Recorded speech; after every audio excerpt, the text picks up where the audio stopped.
Hi, I'm Teacher Eric, and I am an online consultant for ITutor Group. And today I am going through some of the ways that I prepare for classes. Now, a little disclaimer, I'm not saying that my method is the best way, but it's the way that I use, and maybe you're trying to come up with some ways to prepare for class. So I'm hoping this will help you, and maybe it'll just give you one idea. So if that's the case, then great. Go with that one idea. So yeah, this is how I prepare for classes. So the first thing I do, and I'm not going to show it on here, but if you go to the iTutor Group login and log in, go to your session page, you'll see a list of the names of your students that you're going to teach and the times and whatever. And at this point, I use a notebook. Maybe you can use something else, like maybe you might use a Word document, but I find notebook works easier. That way, when I'm in class, I can look at it. So the next thing I do is I write down a few things. I'm going to show them right here. Excuse me. So the first thing I do is I write down the name of the client. So let's say the client's name is Sam. So I'll write down Sam, underline it. And then I'll write age in brackets. So let's say Sam is 13 years old. I'll put 13 in brackets. And then their level and underline it. So let's say Sam is level 5. Sam, underline, brackets, 13, level 5, underline. Excuse me, I don't know why I keep coughing. Then I write, then if you click open near the client, you'll see how many sessions they've had and how many times I've had them. I write down the number of times I've had them, mostly because I may not remember if I've had a client a lot because I teach so many different clients. That way, when I start teaching in a lesson, I don't do my introductions all over again. Like the first time, I like to introduce myself and I like to, ask them their name. That way, I can refer to them by name during session. I am sorry, I keep coughing. This is not working out well. So the next thing so that way, if I've had them, let's say 5 times, when I start class, I can say, "Hey, Sam, welcome back to class. How have you been?" Or, something along those lines. And then, so then I go to, if you after you click open, there's another thing you can select called recent.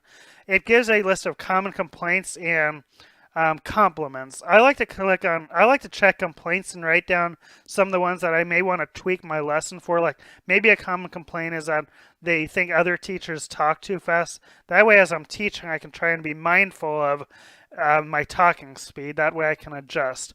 So let's get rid of that. So the next thing I do is I go to the client, or I go to the lesson page. So let's go ahead and bring that up.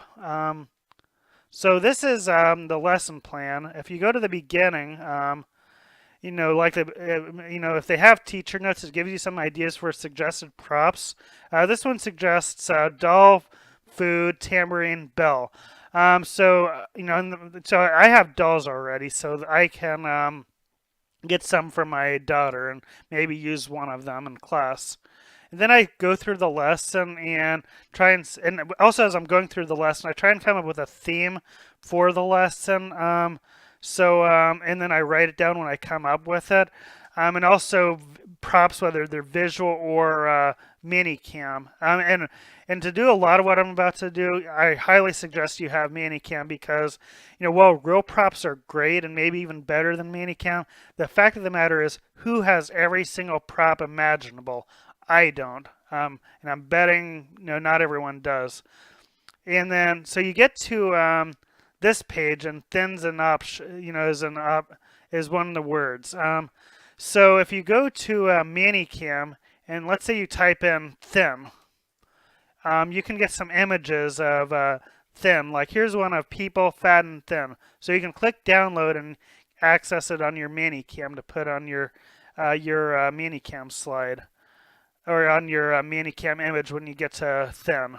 So then you go through the lesson. Here's one of father.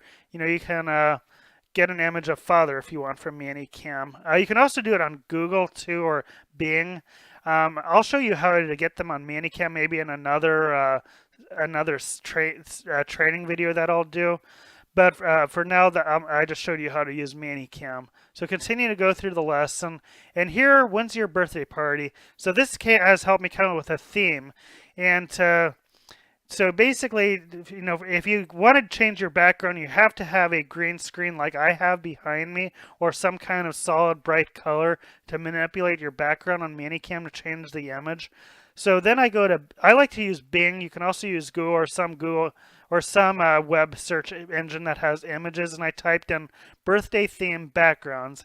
And I like this one. So you right click save as image, or save image as, I mean. And then you give it a name. I named it birthday.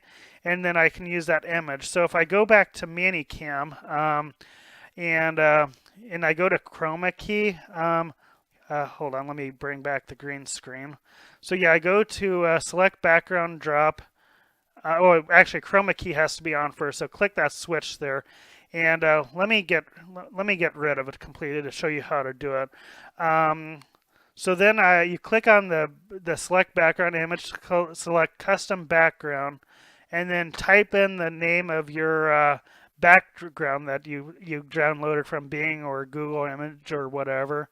And then you click a green spot and your background should come up. Now there's some green areas that you want to click on to get rid of. Be careful not to click on yourself, because then you'll kind of become blurry.